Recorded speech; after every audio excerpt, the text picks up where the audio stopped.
Oi, pessoal, bom dia. A gente atrasou um pouquinho a aula, mas vamos começar, porque acho que daí quem for entrando já vai pegar a aula sendo encaminhada. Hoje nós temos a alegria de ter com a gente a nossa fisioterapeuta aqui da equipe. É legal porque, assim, é alguém da equipe, né?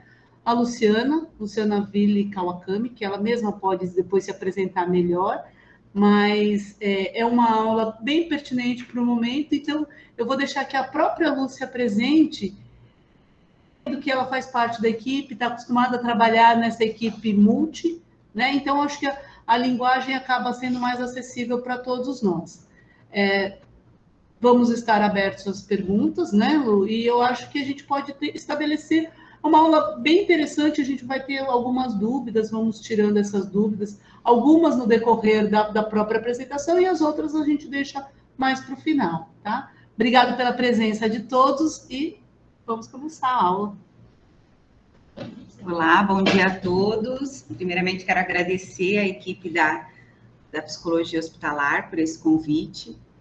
Então, meu nome é Luciana, eu faço parte da equipe do Hospital Universitário já há 20 anos, né? E adoro falar sobre esse tema, que é um trabalho diário nosso da fisioterapia, dentro da equipe multidisciplinar, e já trabalhei em todos os setores aqui do hospital, né? Desde neonatal até adulto.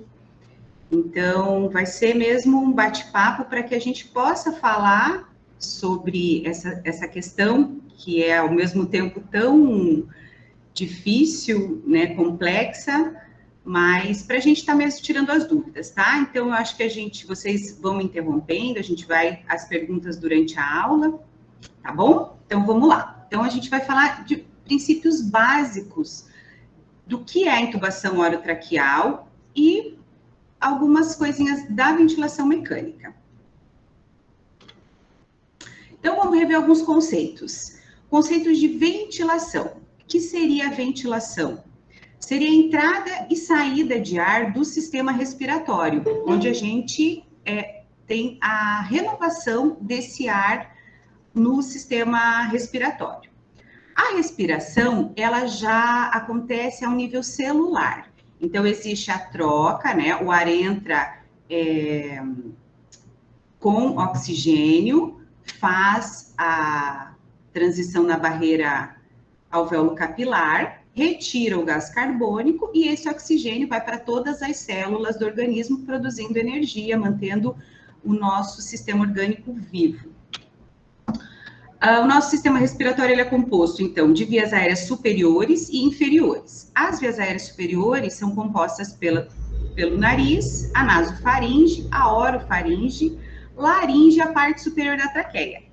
As vias aéreas superiores, elas têm a importantíssima função de conduzir esse ar, de umidificar, de aquecer e filtrar, para que esse ar chegue num estado ótimo, limpo, umidificado e aquecido até as nossas vias aéreas inferiores, que são parte inferior da traqueia, brônquios, bronquíolos e alvéolos, onde ocorre a troca gasosa.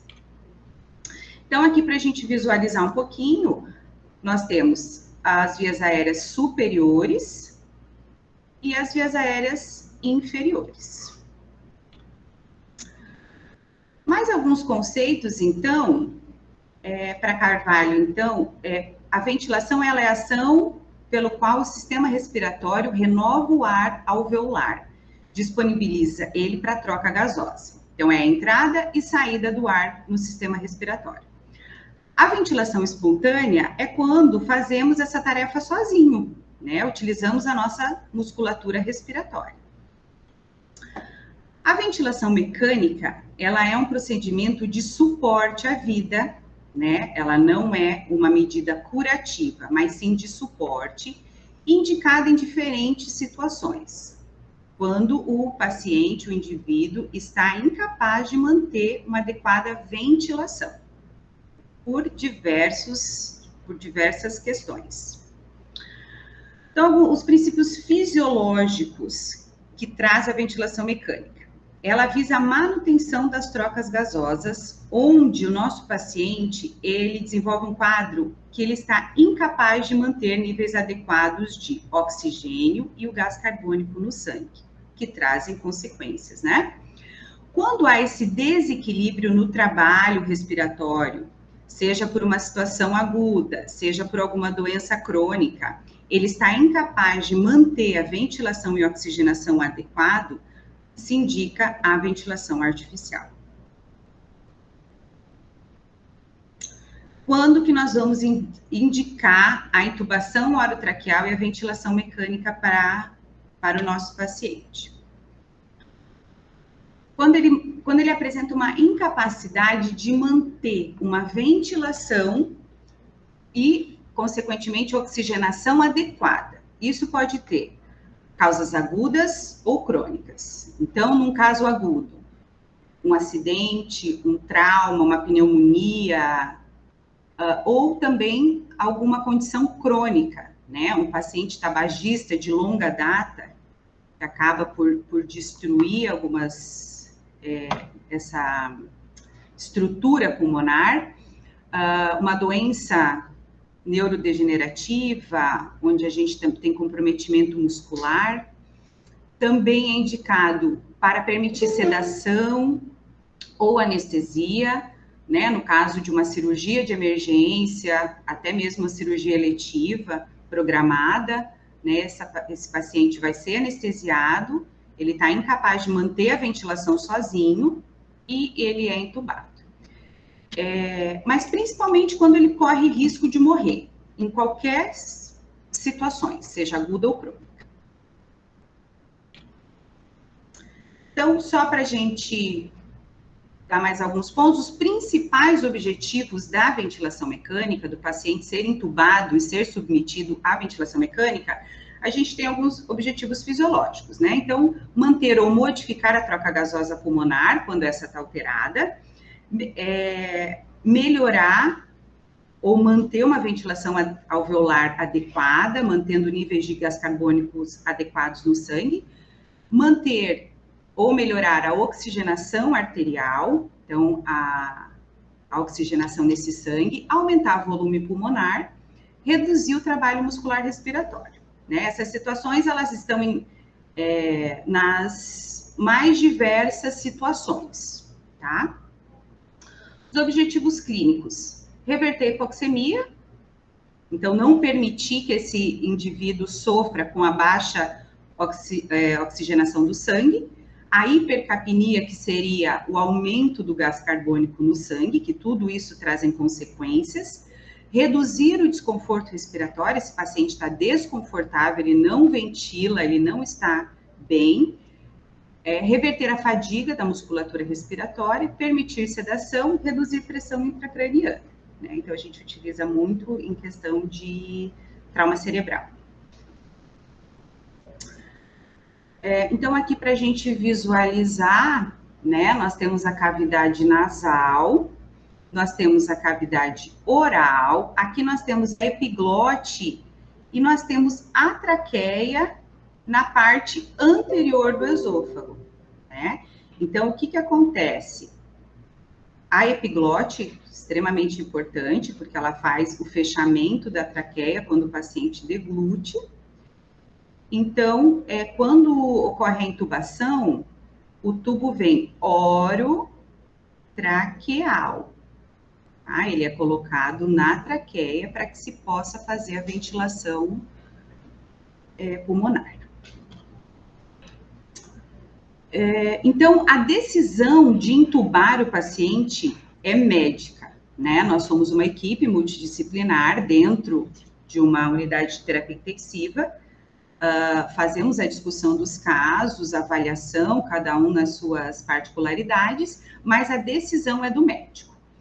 Então, a partir dessa decisão, vamos intubar o paciente, existe uma preparação da equipe, médico, enfermeiro, fisioterapeuta e o técnico de enfermagem, todos desenvolvendo o seu papel nesse momento. A montagem do ventilador, a organização de material, a gente precisa estar providenciando para que esse paciente não tenha mantenha o nível de oxigênio no sangue, o posicionamento do paciente no leito, né? A cabeceira é abaixada a 0 graus. O profissional médico, ele se posiciona atrás do leito, atrás da cabeça do paciente. É realizada uma sedação, então essas sedações já tem como que eu posso falar? A sedação que é utilizada, as medicações já pré-estabelecidas, né? Então, esse paciente é sedado, é pré-oxigenado através de uma máscara com ambu, para que a gente ventile ele, e aí se dá a intubação orotraqueal. Nos pacientes conscientes, particularmente no COVID, eles são comunicados previamente sobre esse procedimento, né? Nos que estão conscientes, nos que a gente tem pode ter esse contato, tá? Agora a gente vai ver um vídeo bem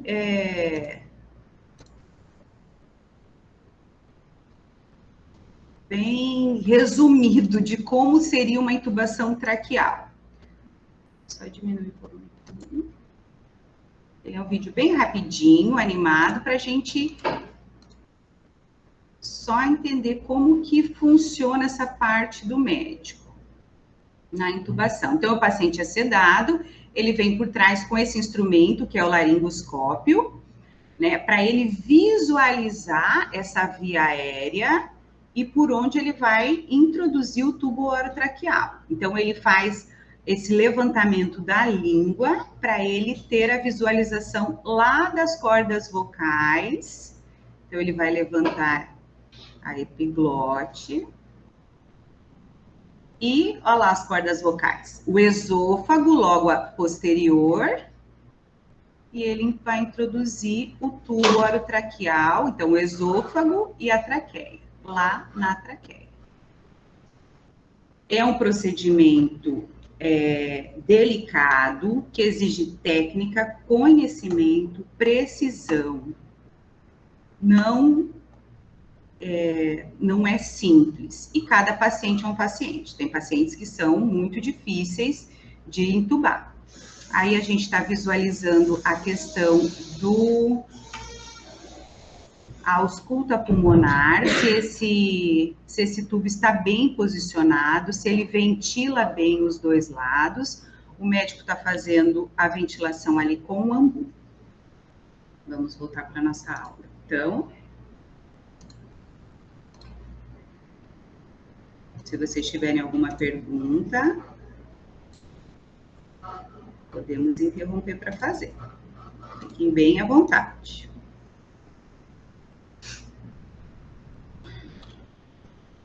Então, vocês visualizaram que o médico, com o paciente bem posicionado, sedado, onde ele tem um relaxamento, né, dessas estruturas, ele introduz o tubo na traqueia. Veja bem que o esôfago está aqui. Aí vocês viram que existe um balonete na extremidade desse tubo. E esse balonete, ele é insuflado, também apareceu no vídeo que a pessoa, ela utiliza uma seringa para insuflar. Esse balonete, ele tem a função do seguinte, de vedar a via aérea, para que a gente consiga pressurizar esse pulmão e manter uma ventilação adequada. Existe uma pressão dentro desse balonete, eu até trouxe, deixa eu só ver ali se eu consigo demonstrar ali. Porque ali vocês estão vendo o tubo. Você tá aqui, consegue se ver? Sim, ali vocês estão vendo o tubo. Essa mangueirinha fica na parte de fora, aqui para nós. E esse balãozinho, ele é insuflado, tá? A gente coloca ar aqui dentro e ele vai insuflar lá embaixo, tá? A gente faz a monitorização da pressão dentro desse balonete, porque você veja lá, ele fica muito na parede da traqueia, né? Esse nariz não vem.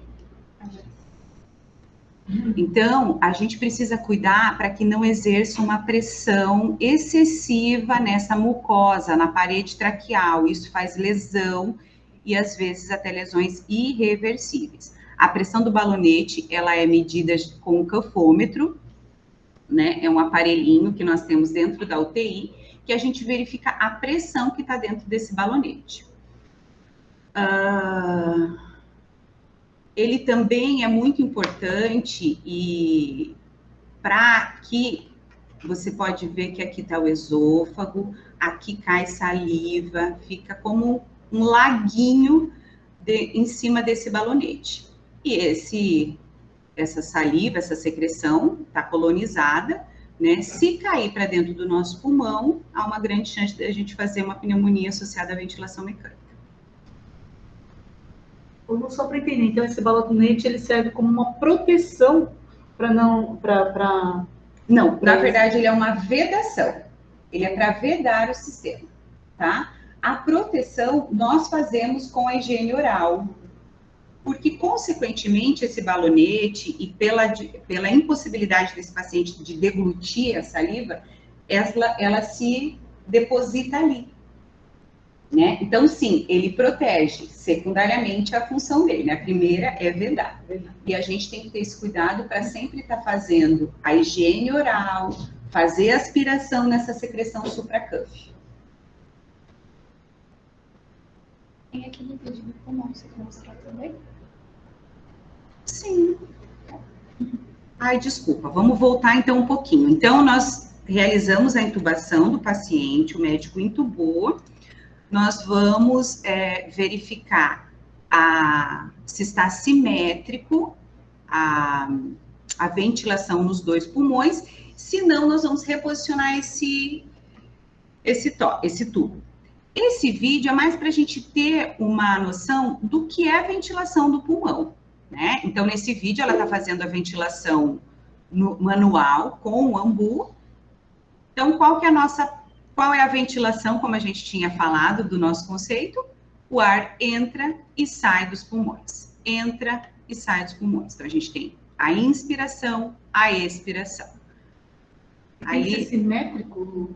A ventilação, pelo posicionamento do tubo, tem que ser simétrico. O tubo tem que estar ventilando os 2 pulmões. Porque o que acontece? Se esse tubo tiver muito introduzido, ele pode pegar o brônquio-fonte direito e o meu pulmão esquerdo ficar sem ventilação. Então, eu tenho que estar com esse tubo bem posicionado para que ele não faça essa seletividade, né, no brônquio-fonte direito e faça uma ventilação igual para os 2 pulmões. Claro, dependendo da patologia, esse pulmão não está ventilando, não pelo posicionamento do tubo, mas por uma patologia específica que esteja acometendo uma parte do pulmão gravemente. A Thalita perguntou assim, quando informam CUF insuflado e desinsuflado, significa isso? Como não entendi? Quando informam que o CUF Thalita, está... pode abrir teu microfone se você quiser perguntar, eu acho que fica melhor. E onde que eu vejo ela? Aqui? Pode ver. Ai, gente, vocês me desculpem, mas eu não sou dessa época da tecnologia. Cadê a Thalita? Oi, Thalita. Olá, bom dia. Bom dia. Porque na UTI, os fonos com frequência, né, e os filhos também, são eles quem fazem essas manobras, e aí eles informam, né? Desinsuflou o cuff está insuflado. Aí seria referente a esse balonete, no caso, não é? Isso mesmo. É o balonete. É o cuff. O insuflado e o desinsuflado. Isso. Então, insuflado, balonete cheio. Tá? O balonete é chamado de cuff também? O cuff é esse daqui. Tá? Então, aqui eu tenho o cuff insuflado, que insuflou o balonete. Ok.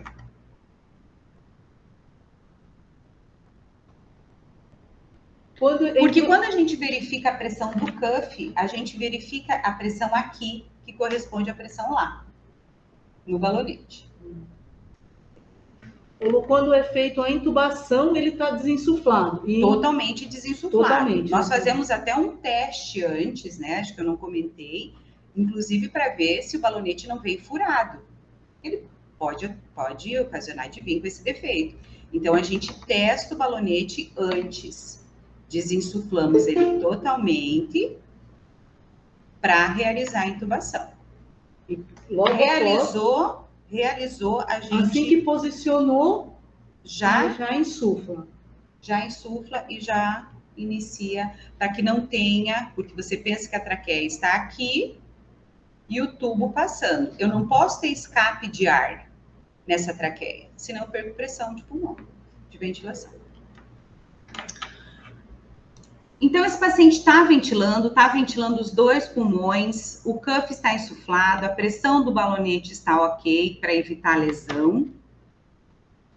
E a gente precisa ventilar esse paciente. Então, vamos lembrar que o aparelho, ele é um ventilador. Ele não respira pelo paciente, ele somente ventila. E eu preciso adequar os parâmetros para fazer uma ventilação adequada.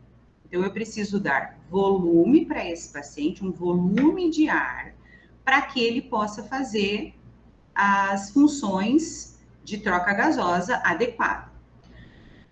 Mas quanto de volume eu vou dar para esse paciente? Não é um número aleatório, né? Nós temos já comprovado cientificamente, para evitar a lesão pulmonar induzida pela ventilação mecânica, um volume corrente de 6 ml por quilo de peso ideal, não de peso real, tá? Esse peso real nós fazemos pela fórmula, né? Então, nós temos homens e mulheres, então, pelo peso ideal.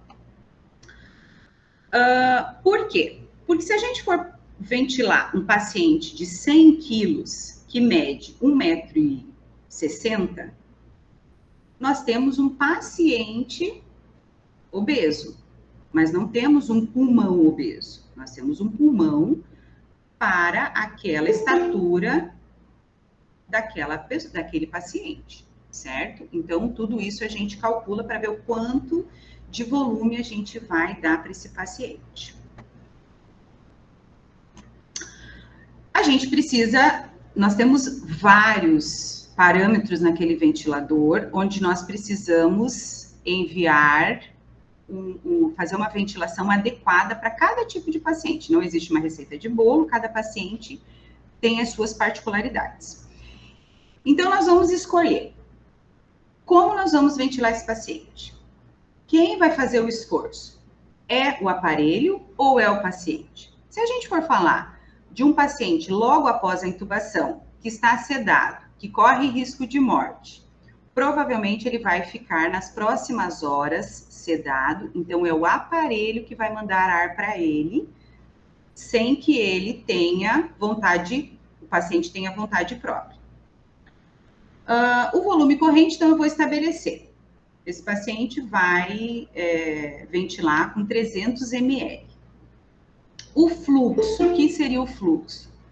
A velocidade com que esse ar vai entrar no sistema respiratório. A velocidade com que esses 300 ml vão entrar no sistema ventilatório. Ele vai entrar muito lento? Ele vai entrar muito rápido? Então, tudo isso nós temos que ajustar. A FO2 é a fração inspirada de oxigênio. Quanto de oxigênio esse paciente está precisando? Lembrando que no nosso ar ambiente, nós respiramos a uma fração de oxigênio de 21%, né? Então, dependendo da gravidade, nós vamos dar mais oxigênio ou menos oxigênio. Uma frequência respiratória. Quantas vezes por minuto esse paciente, eu vou ventilar esse paciente? Né? Então, a gente também programa a frequência respiratória. Essa relação em Zies, e a frequência também a gente programa. Então, se a gente pensar que numa ventilação espontânea, nós temos um tempo inspiratório de 1 segundo e um tempo ex de 2, 1 para 2, 1 para 3, no ventilador a gente também tem essa questão de também fazer frequência respiratória casada com essa relação ins e ex, tá bom? Alguns outros parâmetros ali que são já um pouquinho mais avançados, para a gente não se ater muito nisso, senão fica muita informação. Bom, nós entubamos o nosso paciente. Então, a gente vai relembrar que as vias aéreas superiores, que são responsáveis pela condução, filtragem, umidificação e aquecimento para que o ar chegue aqui muito bem, ela foi banida. O paciente entubado, ele perdeu a função de via aérea superior. Então, quem vai cuidar para que o ar chegue limpo, umidificado, aquecido, somos nós. Bom, hoje nós temos alguns aquecedores e umidificadores, certo? Esse daqui, ele é um filtro. Ele realiza a filtragem, a gente chama ele de um aquecedor passivo, tá? Por quê? Põe ele para mim me enxergar, por favor. Esse filtro, ele fica acoplado na extremidade aqui do tubo. Então, o que que acontece? O ar que vem do ventilador, ele passa por esse filtro que está aqui e esse ar entra limpo. Ele entra limpo na primeira vez, seco e frio. Ele foi lá no pulmão. Quando ele sai, ele vem quente e úmido. Esse calor e essa umidade fica no filtro. Ele fica aqui. Quando o ar novamente entra, ele pega esse calor, essa umidade e mantém, então, esse ar no sistema úmido e aquecido. Então, a gente tem que cuidar. Por quê? Ah, tá muito úmido, vai condensar água aqui, isso vai aumentar a resistência, então a gente precisa, isso é trocado, dependendo do fabricante do filtro, a cada 24 ou 48 horas. Esse filtro existe adulto, neonatal, pediatra. Aqui, né, falando aqui do nosso serviço, são raras as vezes que a gente usa em neonatologia e pediatria. Então, a gente tem que ter muito cuidado, porque ele vai fazer todo aquele papel da nossa via aérea superior. Então, olha aqui onde é que está o filtro, né? Então, no ventilador, eu coloquei diversos aparelhos, porque cada UTI, cada serviço trabalha com, né? Hoje o nosso mercado, ele nos oferece muitos tipos e marcas de ventiladores, né? Então, se a gente verificar aqui, a gente tem duas traqueias que vêm do ventilador. Uma é responsável pela entrada de ar e a outra pela saída do ar. Então, para a gente visualizar, o ar entrou, filtrou e entrou lá para o paciente, levando um ar limpo, aquecido e umidificado. No retorno, esse calor e essa umidade permanece aqui, o ar sai pela via expiratória, tá? Então, às vezes você chega numa UTI e fala, nossa, né, eles são meio assustadores, né? Eles não são umas coisinhas muito bonitinhas. Então, assim, mas todos têm essa função de ventilação, cada um com a sua particularidade. Vamos falar um pouquinho do umidificador passivo, tá? Então, vamos falar do ativo. Aqui a gente tem o passivo. Aqui a gente tem o umidificador ativo. O que seria o umidificador ativo? É uma base de água acoplado nessa base aqui aquecida, né? Essa base aquecida vai fornecer para o paciente o aquecimento e a umidificação do ar. Então, o que acontece aqui? O paciente não tem o filtro, ele tem a base aquecida. Esse ar sai do ventilador seco e frio, passa por essa base aquecida, umidifica, aquece e vem para o paciente. Qual que é o problema desse desse modo? A questão da filtragem, né? Ele não tem filtro. Mas a gente usa esse tipo de umidificador nas crianças neonatais e pediátricos com alguma patologia, porque o filtro ele também oferece uma maior resistência ao ar, tá? Não pode usar os dois? Não? Não podemos usar os dois. Não. Tá? Ou é o passivo ou é o ativo. O que acontece no COVID especificamente, principalmente em criança, no adulto a gente utiliza 2 filtros. 2 filtros. Por quê? Porque no mercado existe um filtro que é só barreira viral, bacteriana, e um filtro que faz a umidificação e o aquecimento, tá? Então, o que acontece? Se eu tenho esse padronizado aqui, particularmente no HU, nós temos esse filtro que faz as 3 coisas. Filtra, aquece e umidifica. Então, a gente só utiliza ele aqui.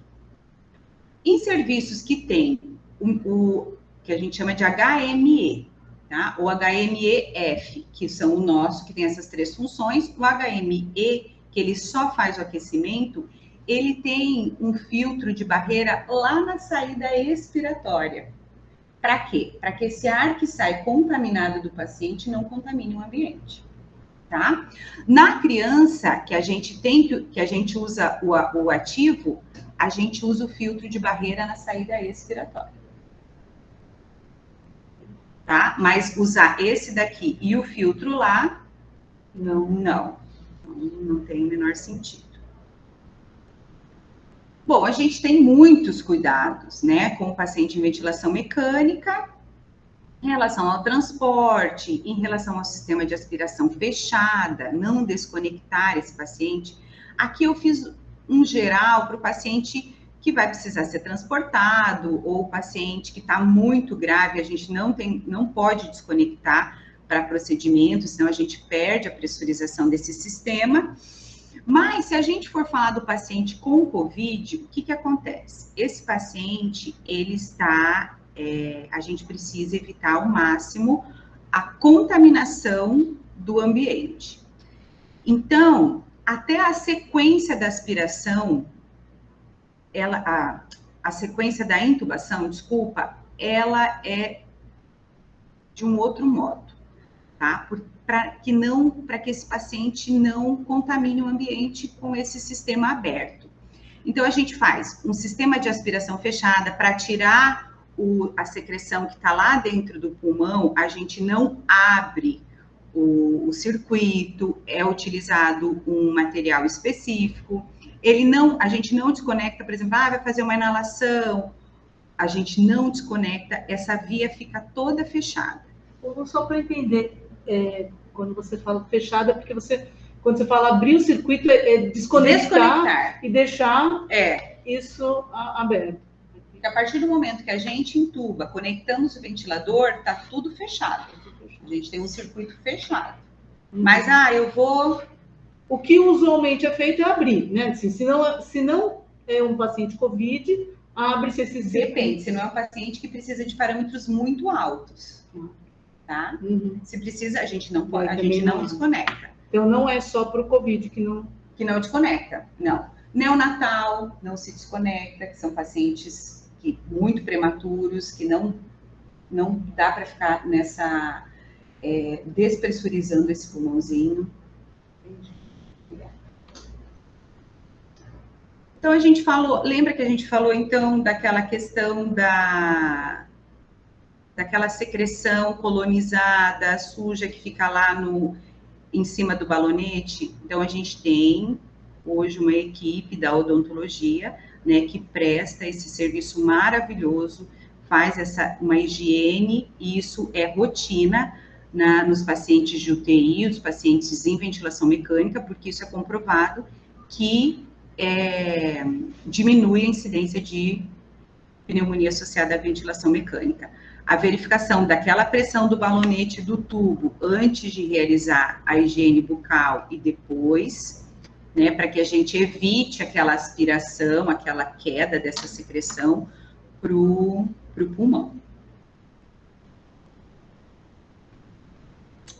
Bom, a gente, enquanto equipe ali, né, com esse paciente, a gente está atento sempre o que levou esse paciente à ventilação mecânica, qual foi o quadro que ele se encontrava, se houve reversão desse quadro, melhora, qual foi a patologia, o quadro clínico, como que está a parte hemodinâmica desse paciente, questão de pressão arterial, questão, né, das funções cardíacas.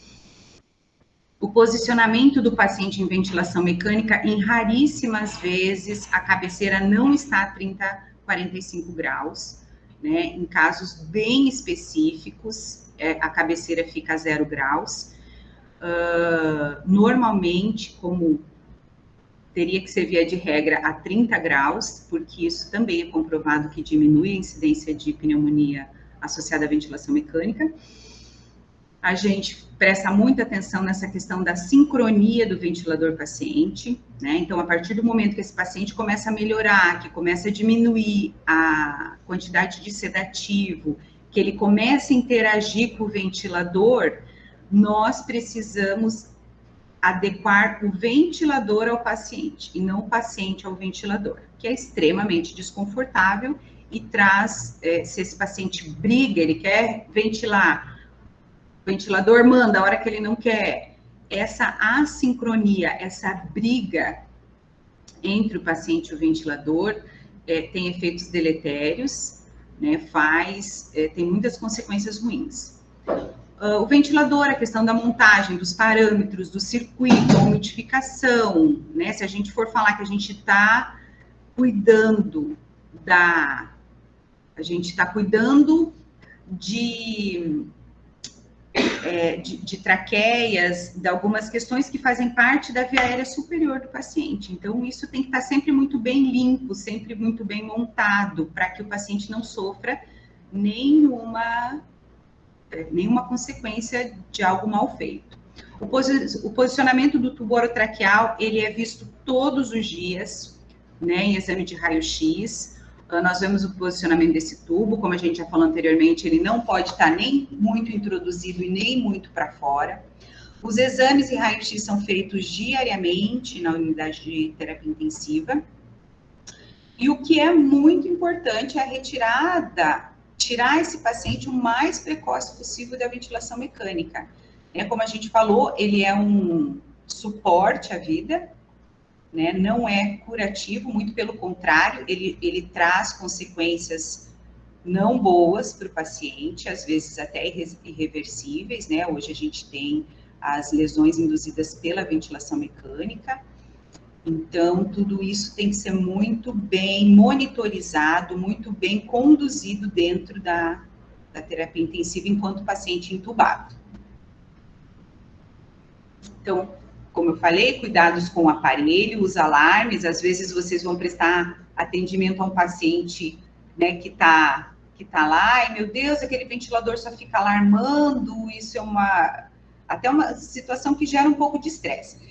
Então, os alarmes, eles são extremamente importantes, todos os ventiladores têm os parâmetros de alarme. Então, eles vão alarmar por 2 motivos. Ou porque você não programou o alarme adequadamente, ou porque está acontecendo alguma coisa com o paciente e o aparelho está chamando a atenção. Então, o alarme, ele nunca pode ser não levado em consideração. Mas, claro, a gente tem que rever se esse alarme foi previamente bem estabelecido para esse tipo de paciente. E se ele está alarmando, é porque alguma coisa está acontecendo. O circuito, como eu falei, tem que estar sempre muito bem limpo. O umidificador, o filtro, né? Então, a gente tem que cuidar para que essa água para que não exista um excesso de umidificação, que gera essa condensação. Isso promove essa condensação, ela coloniza, né? Então, a gente tem que cuidar muito todos os dias, é uma sequência de cuidados muito criteriosa.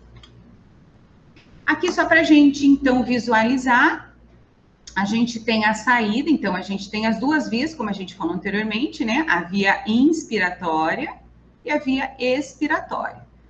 Então, o aparelho abre a válvula ins e o volume de ar é deslocado. Esse a gente verifica aqui o aquecimento ativo nessa base aquecida. Então, ele passa por aqui, ele é aquecido e umidificado e vai para o paciente. No retorno, a válvula INS fecha, a válvula E se abre e esse ar sai, fazendo então a ventilação. Só um motivo, uma questão de curiosidade, esse copo, ele tem um orifício de entrada e saída, tá? Isso também não pode ser trocado, é um cuidado que a gente tem na montagem. Então, o ar sai, entra neste orifício e sai daqui umidificado e aquecido, tá? Isso não pode ser trocado, senão a gente também não oferece esse ar bem umidificado e aquecido. Esse é um aparelho já um pouco antigo.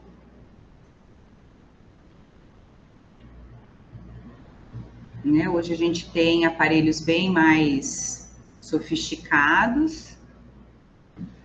E outra coisa que eu queria colocar é que a traqueostomia também é um procedimento muito que a gente verifica bastante, né, no nosso dia a dia. E também é uma variação da equipe do médico, uma decisão médica de fazer essa traqueostomia ou não. A traqueostomia, ela nada mais é que a abertura de orifício na traqueia. Pode colocar. Então, vamos visualizar aqui. Então, a gente tem a pele, a camada de gordura, muscular, a tireoide, acessa a traqueia, se abre um orifício e é colocado. A traqueostomia, a gente também utiliza a ventilação mecânica, então, em vez de estar conectada no tubo, ele é conectado na cânula de traqueostomia. Aqui para a gente falar um pouquinho da empatia, né, um pouquinho desse nosso cuidado, desse nosso carinho com o nosso paciente, não só com o paciente, mas com tudo que está envolvido, né? Então, eu gosto de colocar assim, que hoje esse moço, ele estava lá com a família, com a esposa, com os filhos, ele estava trabalhando e amanhã ele pode estar numa situação assim, né? Então, isso toca muito a gente, quando a gente vai fazer assistência, né? Assistência cada vez mais humanizada, cada vez mais voltada para o bem-estar desse paciente, do cuidado, envolver o cuidado também da família, porque a gente não tem só um paciente, né? A gente tem toda uma família sofrendo, né? Esse vozinho também lá, o filho, e amanhã, por alguma situação, ele está lá sozinho, né? Num ambiente frio, num ambiente de dor, e a gente precisa estar cuidando de tudo isso, né? Então, vamos só fazer uma revisão de alguns pontos importantes. Então, a gente deve sempre lembrar que a ventilação mecânica nunca é uma terapia curativa, ela não cura. Ela dá um suporte para aquele paciente naquele momento, para que o organismo dele, para que as medicações façam esse restabelecimento. O emprego da ventilação mecânica, por si só, já oferece risco, né? A indicação sempre é muito criteriosa, a aplicação dela é cercada de cuidados específicos, de pessoas capacitadas para isso, porque é complexo, né? Não é uma coisa simples, não existe uma receita de bolo. A monitorização desse paciente permite a gente ter estratégias para minimizar os efeitos deletérios da ventilação mecânica. E a gente monitorando, a gente precisa estabelecer condutas, né? A gente não pode simplesmente colocar o paciente lá, ele está no ventilador, está ventilando, e eu só vou voltar aqui quando sair. Não. Essa monitorização, ela é de toda uma equipe multidisciplinar, dentro de uma unidade de terapia intensiva. Então, só para vocês, assim, terem isso em mente, a retirada da ventilação mecânica, ela sempre é a retirada, ela sempre é a nossa busca o mais precoce possível, né? Justamente para evitar todas as consequências que ela traz de ruim. Bom, eu acho que era isso que eu tinha para passar para vocês. Eu tenho pergunta. Por favor. Quando... Agora me coloca. Isso, coloca lá que daí se todo mundo quiser, para a gente bater um papinho. Quando que vocês acham que é necessário fazer a traqueostomia? Por que faz a traqueostomia? Ótimo, Bruna. Então, assim, às vezes nós temos um paciente que ele não tem um nível de consciência adequado, por diversas questões, patologias, né? Vamos supor, um paciente teve um AVC muito extenso, ele não acorda, ele não tem condições, porque antes da gente propor a traqueostomia, existe uma série de testes que são feitos. Existem algumas tentativas de retirada do tubo, de tirar ele da ventilação mecânica. Quando ele falha nesse teste, quando ele está com esse nível de consciência, então opta-se para se fazer. Por quê? Porque a nossa via aérea superior, ela também, você imagina que ela tem um monte é um labirinto até você chegar lá, né? Ela toda cheia de curvas, digamos assim, e isso traz uma maior resistência para a passagem do ar. Ele precisa estar mais com essas vias mais, como eu posso falar, mais controláveis. Quando a gente faz a traqueostomia, a gente tira essa parte, vamos falar de resistência, e aí a gente tem o ar por aqui. É mais fácil, o paciente ventila melhor. Inclusive, até aquele paciente de longa permanência na ventilação mecânica, uma das estratégias é fazer a traqueostomia. É um procedimento reversível, em alguns casos ela é revertida, né? Esse buraquinho fecha, a pessoa volta, mas é uma estratégia de retirada de ventilação mecânica mais rápida possível. Só pegando o gancho, e por que tem algumas que não são reversíveis, que a pessoa fica? Porque ela tem alguma questão de via aérea superior, uma obstrução mecânica, um paciente que não retoma a consciência, que não tem controle de língua, que não tem, então ele fica com essa obstrução, não faz uma ventilação adequada. Por exemplo, vamos só, ele respiraria assim, ó. Desculpa o exemplo e essa... mas aqui a gente tem a ventilação mais livre, no caso. Ou quando o paciente vai ficar mais tempo dependente mesmo, né? Paciente dependente de ventilação mecânica. Ou seja, o paciente, ele tem uma patologia que ele não tem como manter mais a ventilação espontânea. Ele vai ficar no ventilador mecânico, ele vai ficar com essa traqueostomia. Porque é melhor do que ele ficar entubado, né? Então ele vai ficar... O paciente que tem uma estenose traqueal, por alguma questão, ele fez um estreitamento da traqueia, esse ar não passa, né, da via aérea superior para inferior, então ele faz o procedimento e ele fica com essa via aberta. Algumas doenças degenerativas que ele vai perdendo, né?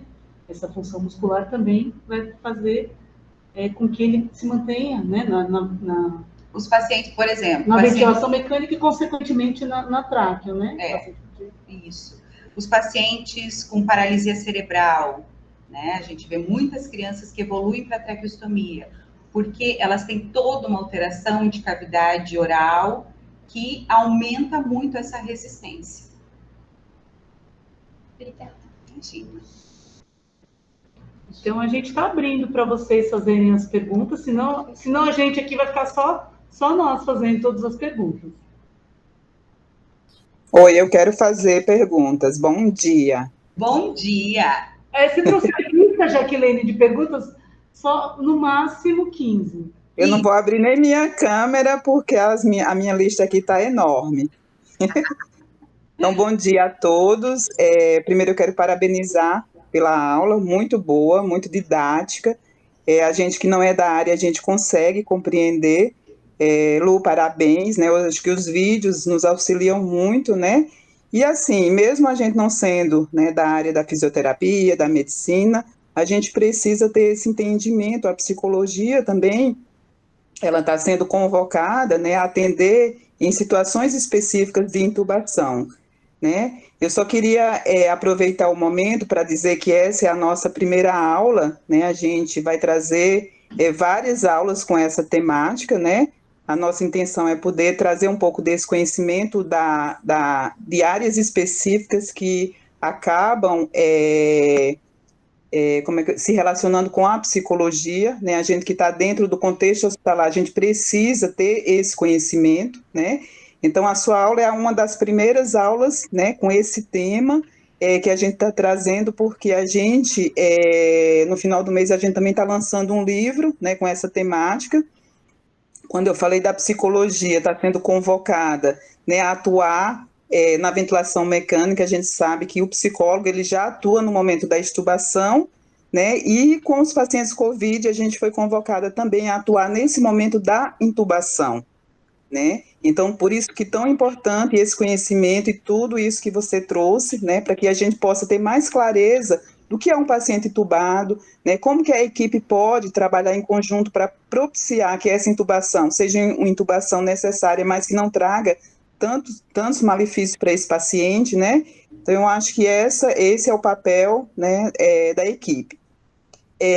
Você falou no início, enquanto equipe, do papel do médico, né? Falou um pouquinho do médico, né? Que a decisão de intubar é do médico, a fisioterapia, o técnico e o enfermeiro. Eu queria pedir, né? Se é possível, você contar um pouquinho para a gente qual o papel de cada um nesse momento da intubação. A gente tem muita clareza do papel do fisioterapeuta, né? A gente sabe o quanto ele é importante no momento, né, desde a preparação ali da intubação, montar o aparelho, né, tudo isso que a gente escuta dentro da UTI, né, temos um pouco a noção, né, desse papel, tanto antes da intubação, quanto durante e, né, na extubação do paciente. E aí eu queria, né, se fosse possível, você falar um pouquinho, né, eu sei, do médico também a gente tem um pouco de clareza, mas qual que é o papel da enfermagem, do técnico de enfermagem nesse momento da intubação. E se você acha que a psicologia pode, né, contribuir também nesse momento, enquanto fazendo parte dessa equipe multiprofissional. Obrigado, Jaque. Então, a enfermeira, ela ocupa um papel fundamental, né? A enfermeira, ela é responsável por toda essa rede de acesso do paciente. De acesso, a gente fala da questão da realização das medicações, né? Então, o paciente, ele precisa ter um acesso adequado para que seja disponibilizado a medicação para que faça a sedação, né, adequada, para que faça... Então, por exemplo, ela faz toda essa avaliação e, se necessário, a punção de algum outro acesso necessário, né? E a realização da medicação. O técnico de enfermagem, geralmente, ele fica como que a gente fala?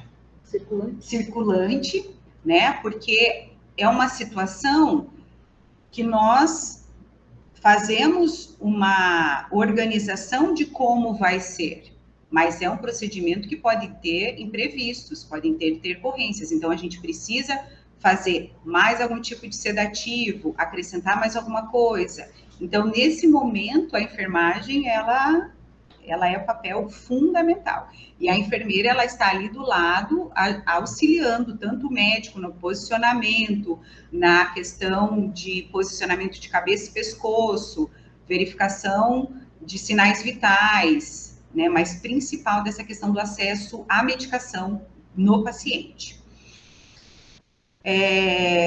Quanto à psicologia, nesse momento, vocês são fundamentais em todos os momentos, né?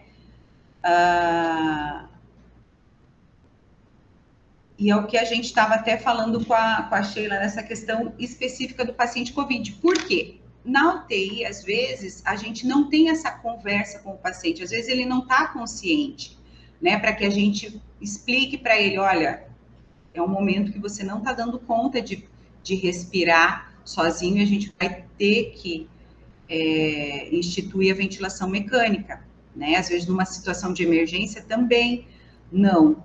Mas no paciente consciente é extremo. No momento da intubação, ele não está consciente, porque ele precisa estar sedado, né? Porque ele precisa. Nós precisamos sedar, anestesiar esse paciente para que ocorra a intubação. Mas no momento prévio desse paciente consciente, eu acho fundamental.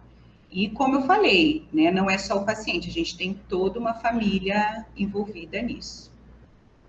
Então, vocês são parte dessa equipe, né, e não tem como abrir mão disso. Jaque, você respondi. Respondeu sim. Ô Lu, a gente já tinha uma demanda específica no momento da extubação. Sim. A gente escuta muito, às vezes, o fisioterapeuta na UTI falar assim, o paciente está difícil de desmamar, acho que o paciente está ansioso, ele precisa, né, que vocês atendam esse paciente. Então, a psicologia, ela já trabalha bastante nesse momento da extubação.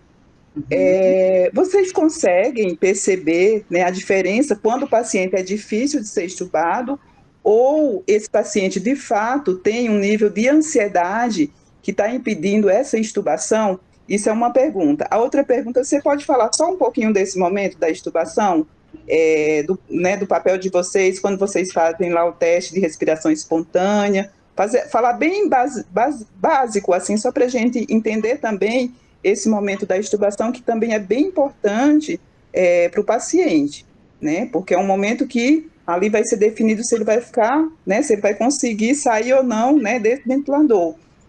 E aí é um momento também de muito estresse para o paciente, né? Quando a gente atende o paciente 3 meses depois que ele saiu da UTI, os pacientes nos relatam o quão, né, esse momento é difícil, né, de tirar o tubo, porque o paciente, de fato, se sente muito inseguro para ter que retornar à respiração espontânea. Já que antes da Lu responder, deixa eu falar. Essa vai ser a próxima aula que a Lu vai ser convidada para dar sobre desmame e extubação. Então, ela pode tá bom, então. Ela não vai dar a aula toda agora. Ela pode até falar um pouquinho sobre o assunto, mas essa vai ser uma próxima aula que ela vai ser convidada para nos esclarecer. Ok, então, Lu. Então dá só um spoiler e deixa o resto para a aula. Tá, meu Deus, foram tantas perguntas, vamos para a primeira.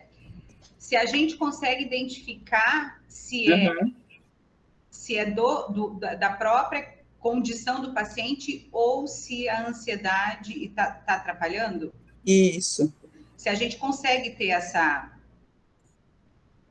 Sim, se vocês conseguem ter essa clareza, porque essa demanda não chega, né? Às vezes o físio que identifica isso, né? Então, o paciente está para ser extubado, está com dificuldade de sair do tubo, e às vezes eles associam isso com ansiedade.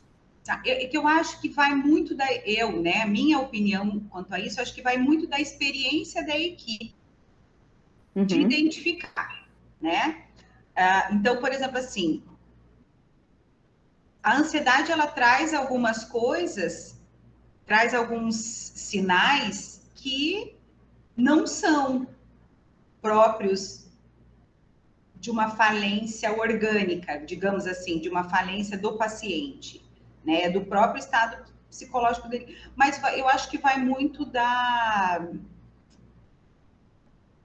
avaliação da equipe e da experiência. Eu acho, é a minha opinião. Quando a gente fala que a gente tem que retirar o paciente mais rápido da ventilação mecânica, é justamente para isso, porque isso é um estresse, né? O paciente, ele começa a acordar, ele está desconfortável, aumenta a questão da dor, aumenta essa questão, e claro que o psicológico dele fica totalmente abalado, por isso que a gente procura não perder esse time, né? E não prolongar esse estresse, esse sofrimento. Tá, você acha que a ansiedade, ela pode interferir nesse momento da extubação, pensando só na ansiedade, não na condição do paciente, ou não? Pela tua experiência. É muito de caso a caso. É muito, mas assim, se a gente tiver vocês auxiliam a gente, mas assim, já que não, eu acho que interfere, a ansiedade ela interfere em várias, né, coisas, assim, várias questões. Então ela Eu posso pode falar um sim. pouquinho? Hã? Eu posso falar um pouquinho? Por favor, Maíra. Eu sou a Maíra, né? E eu estou trabalhando no enfrentamento à Covid também. Eu vejo a pergunta. Quem foi que fez a pergunta? A A Jaque. Jaque. A Jaque. Isso. Em relação à questão da ansiedade, né? De interferir no momento da intubação, não é isso que você está colocando? Isso. Eu acho assim, aí eu vou colocar da experiência. Como eu estou trabalhando no campo na UTI, eu entro na UTI com os pacientes também, eu acho que tem mais essa interferência no momento da intubação, quando o paciente vai ser intubado, né? Quando ele está consciente, quando ele está orientado. Então, muitas vezes o paciente, quando os profissionais chegam para ele e colocam que precisa desse procedimento, existe um nervosismo, um medo muito grande. Já no momento da extubação, como ele é um momento que ele está medicado, as medicações são muito fortes, muitas vezes ele não está tendo muita consciência do que está acontecendo, né? O meu ver, no que eu presencio, eu vejo mais isso, né? Não teria uma ansiedade consciente, no sentido de quando ele ainda está ali com a medicação mais forte.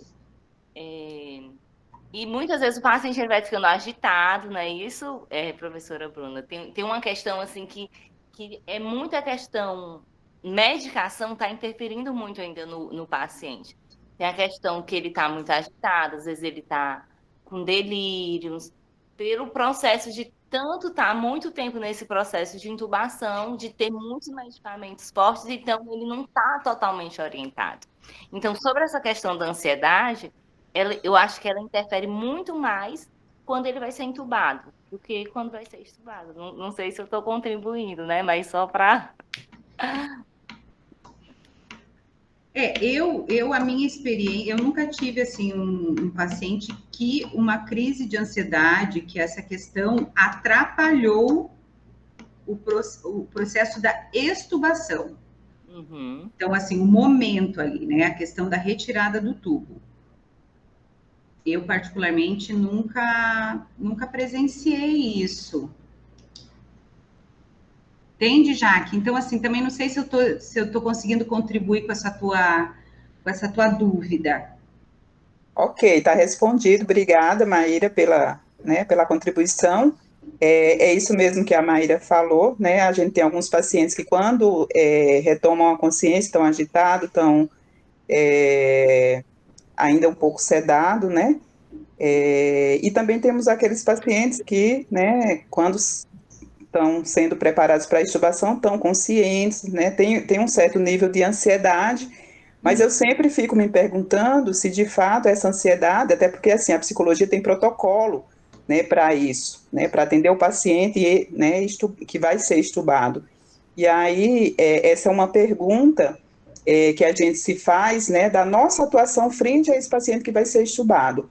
A mesma pergunta que a gente está fazendo agora, né? O que a gente pode contribuir para o paciente que está entubado e que vai ser entubado e está consciente, né? Então é isso que a gente vem se perguntando e vem tentando responder a essas questões, porque me parece que talvez a psicologia também possa contribuir aí com o time, né? E com essa parte aí da terapia intensiva, principalmente agora com os pacientes COVID, né? A gente tem visto isso na prática, pacientes que estão conscientes, pacientes que ficam muito ansiosos, né? Quando são comunicados que vão precisar entubar, e, né, talvez a gente possa dar essa resposta enquanto equipe.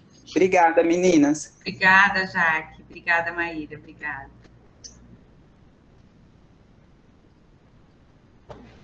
Mais alguém? Eu tenho só uma pergunta geral, mas assim, eu queria saber um pouquinho, justamente porque a gente está escrevendo sobre o paciente, né, COVID, então a gente está falando desse tema em relação ao paciente COVID. Eu queria saber da sua prática, assim, se você percebe que o paciente COVID é diferente de um paciente das UTIs, conforme você tem muita experiência em UTI geral, né, UTI adulta geral. Esses pacientes que estiveram, dos seus anos de experiências, esse anterior ao período COVID, e o paciente COVID, você consegue observar diferenças? São pacientes distintos daqueles pacientes que você estava acostumado a atender em UTI? Mas você me fala dos aspectos psicológicos ou dos aspectos... Todos, né? Assim, de gravidade. De gravidade, enfim. O que você observa de diferente, ou se não tem diferença nenhuma? O paciente COVID é exatamente como os pacientes que vocês habitualmente atendiam em UTI. O paciente COVID, ele veio como uma incógnita, né? Por quê? Porque ele desenvolve diversas questões. Então, essa infecção pelo vírus, ele acaba, cada um desenvolveu de um jeito, mas é um paciente extremamente grave. A gente tem pacientes extremamente graves secundários a um grande trauma, secundário a uma infecção. Mas o paciente COVID, quando ele se torna grave, ele se torna gravíssimo, né? Então, a gente viu que é um paciente extremamente difícil de manejo, de você tratar ele. Porque, além de novo, né, você está diante de um paciente extremamente grave que, às vezes, não tem melhora com aquilo que você tem para oferecer. Falando um pouquinho da questão psicológica, eu acho que isso ficou, assim, muito claro do quanto isso afeta, né? Porque, assim, quando o que a gente vê? Quando você contrai esse vírus, você não sabe o que vai acontecer com você. Você não sabe como que o teu corpo vai...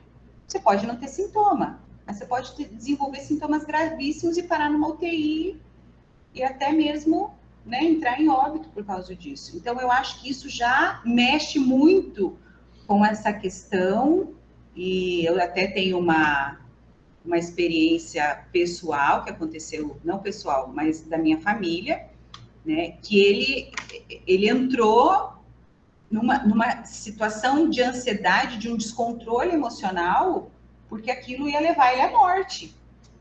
Né? Então, a pessoa perde um pouco... Até porque ele agravou, né? Ele agravou, ele internou, mas o que estava agravando muito mais a condição dele era a questão psicológica dele.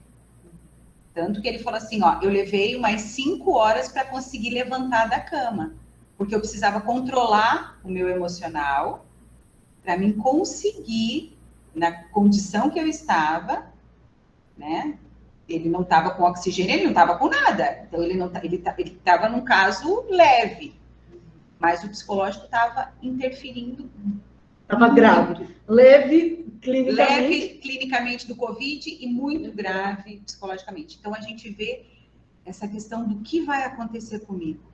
Nossa, são 7 dias. Nossa, com 7 dias pioram os sintomas. Eu estou no 6º. Será que amanhã vai piorar ou vou melhorar?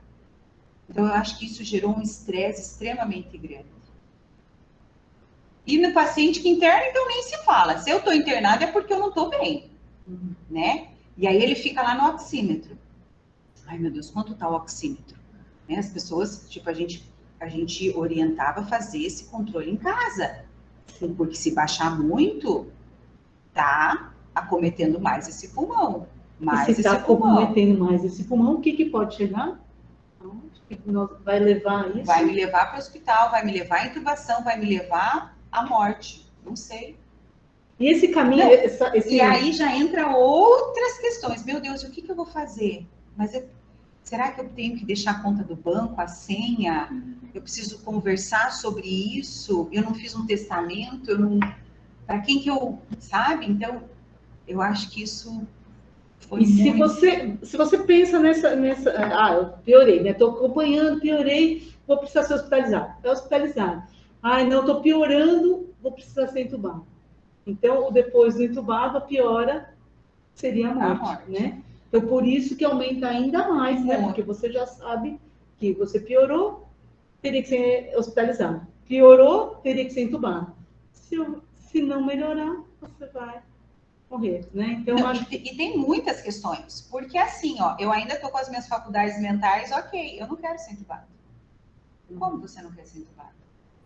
Você vai morrer se você não for entubado. Olha o seu oxímetro, né? Olha o seu oxímetro. Olha, você está sentindo essa dificuldade, você está sentindo que você não está conseguindo, mas eu não quero, né? E aí entra diversas questões, né? Entra o médico com o papel dele de preservar e de fazer o que ele tem que fazer, e o paciente, não, mas eu não quero. Então, é difícil você manejar essa situação. E isso não acontecia antes, né, desse evento Covid, não era esse paciente, eu não quero ser entubado. Pensa em uma outra clínica que isso... Cuidados paliativos.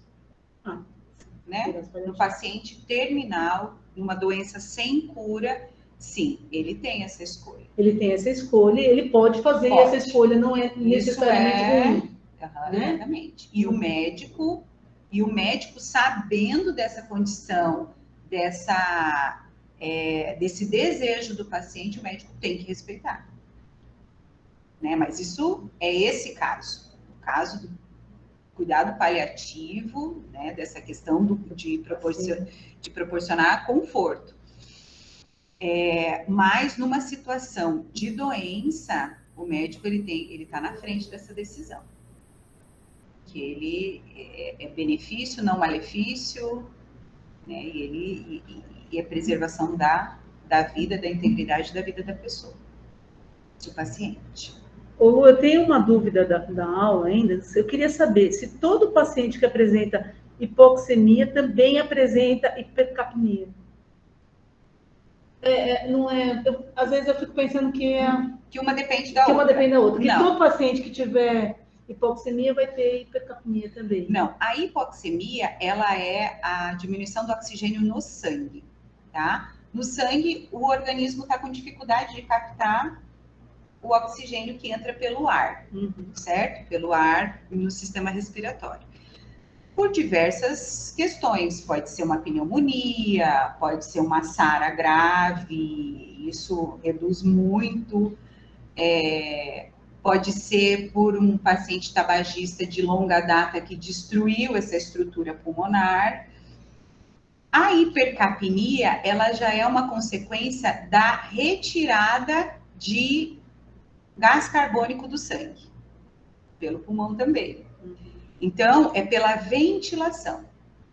Esse paciente está ventilando mal, ou ele está hiperventilando, eu tenho uma diminuição do gás carbônico.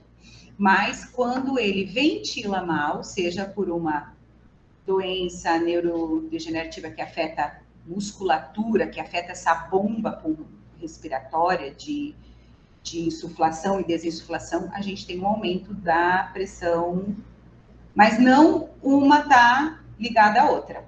De regra, não, tá? Mas em alguns casos, sim.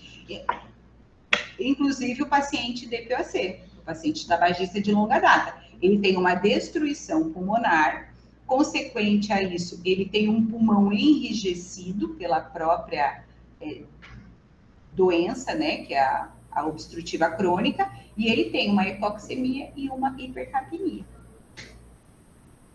O paciente COVID costuma ter os dois ou não? Não, mais a hipoxemia. Mais a hipoxemia. A não ser que ele desenvolva uma forma grave. Você consegue ler? Isso. Como a equipe maneja a situação de quando o paciente está consciente, orientado e nega que seja feita a intubação? A gente chama psicologia. A gente ri, né? Até desculpa a Maíra, mas é um caso extremamente delicado, né? Aí entra realmente a equipe multidisciplinar, a psicologia, o envolvimento da família, né? Porque esse paciente tem essa vontade de não ser entubado. Por quê? Pelo medo de morrer, porque ele não quer ser entubado, porque ele sabe os riscos disso, mas ele também sabe que se ele não for entubado, ele vai morrer. O caminho é a intubação agora para ele melhorar, né? Então, assim, é realmente uma situação bem delicada. Eu nunca participei, eu particularmente nunca participei de uma situação assim. Você já achou? Na verdade, a gente discute bastante isso, inclusive no livro, né? Uhum. A gente fala sobre esses aspectos. Então, assim, o paciente COVID, ele vai chegando a uma exaustão que acaba mudando essa opinião dele, né? A equipe tem a autonomia de decidir pela intubação mesmo contra o desejo do paciente. Mas aí, normalmente as equipes muito humanizadas optam por não fazer, né, esse procedimento sem que o paciente dê essa autorização. Então, muitas vezes fica-se nesse manejo de toda uma equipe, de esclarecimentos, enfim, de várias questões de esclarecimento, se tem dúvidas, essa conversa com a família, e o paciente vai chegando a uma exaustão. Então, essa intubação vai poder ser um pouco mais tranquila, com o paciente ainda, né, podendo tomar essa decisão, ou ela pode ser uma intubação muito apressada, porque o paciente, né, precisou chegar a uma exaustão completa, a ponto dele falar, então, pode me intubar, porque agora eu não estou aguentando mais. Né? Então, a negativa e o cumprimento dessa nós nunca vimos. Né? Assim, o paciente negar. Como o paciente de cuidados paliativos. O paciente de cuidados paliativos, ele nega, né, essa intubação, e realmente esse prolongar acaba sendo desnecessário esse prolongar essa vida, ou seja, essa doença. Então, nesses casos, a equipe, né, tem todo esse manejo de cuidados de final de vida. O paciente COVID consciente, né, independente da idade, né, tem muitos pacientes jovens, lúcidos, muito bem informados, enfim, é preciso ter esse cuidado, essa escuta, né, essa escuta da dor, do sofrimento, das fantasias, igual essa fala que a gente fez, né, de que o paciente estava verificando em casa, no oxímetro, como estava a saturação, piorou, teve que ser internado, continuou verificando a saturação, piorou, vai ter que ser entubado, então a piora do ser entubado é a morte, então ele está, né, então ele está nesse trajeto. Então, na nossa experiência, eu não vi esse desejo do paciente ser aceito, assim, não, eu me nego e eu não vou. Não paciente COVID, paciente de cuidados paliativos, sim. Né? Então, eu desconheço essa possibilidade, até porque é uma questão médica, né? A gente tem depoimentos médicos e os médicos falam o quanto é difícil e o quanto eles não querem entubar um paciente sem que o paciente aceite esse procedimento. Por mais arriscado que seja, por mais real que seja essa possibilidade de morte, se a intubação é uma chance, aposta-se nessa chance. Né? Até porque é um procedimento que não pode ser protelado. Né? A gente também não pode, quanto mais se protela, mais grave esse paciente, mais se agrava a doença e mais difícil o manejo. Sim. Também. Então, não pode ser uma coisa, né? Não é uma coisa que, tipo, vamos esperar 3 dias. Não. Uma coisa que acontece... Naquelas próximas horas ou minutos, né? Deixa eu só complementar uma questão que eu acho importante, só para a gente não criar nenhum tipo de confusão em relação ao paciente COVID e o paciente de cuidados paliativos. Embora tenha essa questão aí da da decisão, né, do paciente, do médico, de intubar ou não, o paciente, cuidados paliativos, a intubação, ela não é mais, né, dependendo da fase que o paciente está, ela não é mais indicada. É um procedimento que não é mais necessário, diferente do paciente COVID, né? O paciente, ele precisa ser intubado, né, quando não é um paciente de cuidados paliativos, porque a ventilação mecânica pode salvar a vida dele, diferente do paciente cuidados paliativos, né? Por isso que quando o paciente, a família e o médico e a equipe opta pela não intubação, esse desejo, né, ele é acatado, né, porque é um procedimento que não vai trazer mais benefício nenhum para o paciente, diferente do paciente COVID. Então, o paciente, ele, né, na prática, ele não tem essa opção de dizer, não, eu não quero entubado, porque se ele não for entubado, ele vai morrer, né. Então, acho assim, isso que a Sheila falou, acho que é importante. Na nossa prática, a gente teve vários pacientes que, no momento de intubação, pediam para não ser entubado, né, mas chega um momento em que o paciente opta, né, junto com a equipe, que precisa de fato ser entubado. Ele entra no exaustão e vê que não tem saída mesmo, que a opção é ser entubado, e aí ele acaba decidindo, né, junto com a equipe, pela intubação. A equipe, de fato, né, o que a gente presenciou, ficava muito angustiada de intubar um paciente que estava se recusando, né. Nós fomos chamados por várias vezes, né, a intervir diante dessa situação, e essa foi uma das questões que nos levou a pensar e a discutir sobre esse momento, né, isso que a gente traz no nosso livro, essa discussão, e o que é possível fazer nesse momento tão delicado, né, o que é possível intervir. Uma das questões que me veio quando, né, eu fui fazer o primeiro atendimento de um paciente que não queria ser intubado, qual que é o tipo de intervenção que a psicologia pode fazer no momento em que o paciente está extremamente vulnerável, né? O que a gente pode falar com esse paciente, né? Uma vez que o paciente já está no seu limite da vulnerabilidade. Então, a gente pode, né, falar algo que, né, deixa esse paciente mais vulnerável. E aí foi, né, quando a gente foi discutindo e pensando, né, nas intervenções possíveis para um momento tão delicado.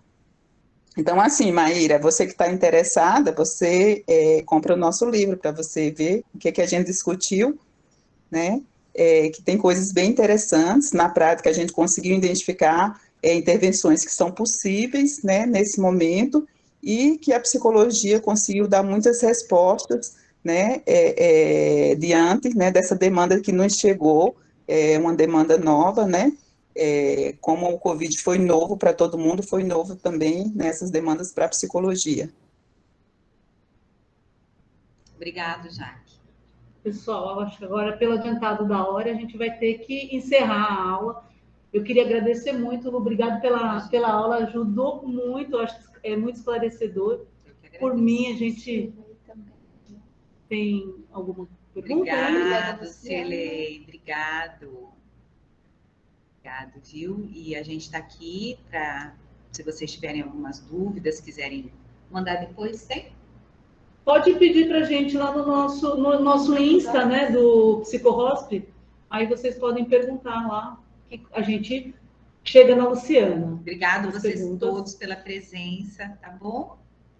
Então, vamos aí, continuamos na nossa luta, né? Deixa eu não, deixa eu finalizar. Pode finalizar. Não, eu só queria, então, finalizar agradecendo a Luciana pela aula, agradecendo a presença de todos. Eu acho que todo mundo estava bem interessado, apesar de ser uma aula muito específica, né? Falar do nosso livro, que a gente vai estar lançando a partir do dia 1º de fevereiro, a gente vai estar com o nosso livro, Intervenções Psicológicas na Intubação, da Clínica do Agora, Clínica do Depois. Queria também falar que a gente vai abrir algumas discussões relacionadas a esse tema. Vou fazer o convite para a Jaque, para a próxima aula, falar sobre intervenções psicológicas em momentos de crise no hospital, na atuação do psicólogo hospitalar. Então, a Jaque já vai preparando essa aula, eu vou deixar gravado isso para que ela não se esqueça, ok? E muito obrigada a todos que compareceram e que estão dando esse apoio aí para a gente. Obrigada a todos.